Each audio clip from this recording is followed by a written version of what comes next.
আসসালামু আলাইকুম। আশা করি সবাই ভালো আছেন। আজকে আমি আমাদের এইবারের কুরবানির ঈদের হাটের কিছু চিত্র আপনাদের দেখাবো। তো আমরা আজকে কুরবানির ঈদের গরু কিনতে যাচ্ছি। তো আমি আর আমার চাচাতো ভাই মাসুমকে নিয়ে আমি একটা অটোতে উঠলাম। তো আমরা যাওয়ার সময় দেখছি যে বাজারের চিত্র। ঈদের সময় আমরা জানি যে বাজারে অনেক ভিড় থাকে। তো মানুষজন বিভিন্ন ধরনের কেনাকাটা করে থাকেন। একে তো গ্রীষ্মকালীন ফল ফসল দিয়ে ভরা বাজার, তারপর ঈদের কেনাকাটা, সব মিলিয়ে মানুষ একটা উৎসব পরিবেশে আছে। তো বড়লেখার পশুর হাট, এটা অনেক ঐতিহ্যবাহী একটা পশুর হাট। এখানে বিভিন্ন জায়গার পশু মানুষ নিয়ে আসেন, গরু, ভেড়া, ছাগল। তো যে যার সামর্থ্য অনুযায়ী আল্লাহর রাস্তায় কুরবানি দেওয়ার জন্য এখানে এসে সমবেত হন। গরু কিনেন, ছাগল কিনেন, যে যেটা পারেন। আমাদের মুসলমানদের প্রধান দুটি উৎসব হচ্ছে ঈদুল ফিতর এবং ঈদুল আজহা। তো ঈদুল আজহাকে ঘিরে আমাদের এই কুরবানির গরু কিনা, কুরবানি দেওয়া, বাজারে যাওয়া আসা, এগুলো একটা উৎসবের অংশ বলে আমি মনে করি। মানুষ তার এই কুরবানিকে আল্লাহর রাস্তায় কবুল করার জন্য আপ্রাণ চেষ্টা চালিয়ে যায়। তো আমরা আজকে কিছু গরু দেখছি, পছন্দ হচ্ছে তো দামে হচ্ছে না, বিভিন্ন ধরনের ঝামেলা পোহাতে হচ্ছে। তো আসলে কুরবানি এটা একটা ত্যাগ। এটা যেমন আর্থিক একটা ইবাদত, ঠিক তেমনি কিছুটা শারীরিকও ইবাদত। আপনি আল্লাহর রাস্তায় একটা কুরবানি দিতে গেলে সেখানে আপনাকে অনেক কষ্ট করতে হয়, বাজারে যেতে হয়, মানুষ জোগাড় করতে হয়, পশু কিনতে হয়। তো আল্লাহ আমাদের নিয়তি দেখেন, তিনি গরুর মাংস খান না, ছাগলের মাংস খান না।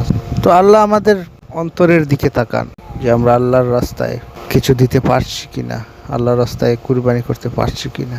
তো নবী রাসূলদের যুগে যুগে আল্লাহ বিভিন্ন ধরনের পরীক্ষায় ফেলেছিলেন, তার মধ্যে কুরবানি একটি। কুরবানি শুধু পশু জবাই করার মধ্যে সীমাবদ্ধ নয়। কুরবানি হচ্ছে আপনার ভিতরের সমস্ত খারাপ জিনিসকে আপনি বিসর্জন দিবেন, এবং এইটার শুরুই হয় আপনি একটা পশু কুরবানি দেওয়ার মাধ্যমে তার সূত্রপাত করলেন। পৃথিবীতে একমাত্র ত্যাগের মাধ্যমেই মানুষের শান্তি পাওয়া যায়, ভোগের মাধ্যমে কখনো শান্তি পাওয়া যায় না।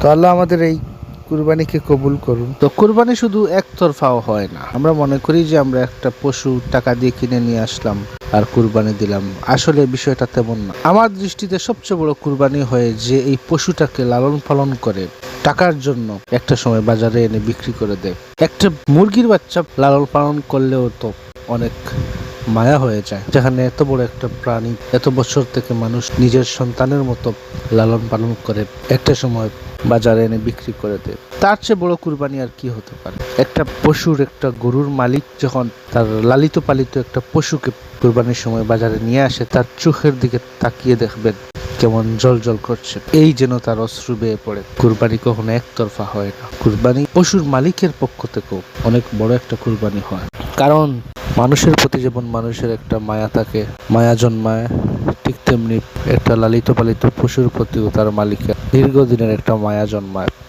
তো আমরা কুরবানির গরু একটা পছন্দ করলাম, কিনলাম, সব মিলিয়ে আমাদের বাজেটের মধ্যে হলো।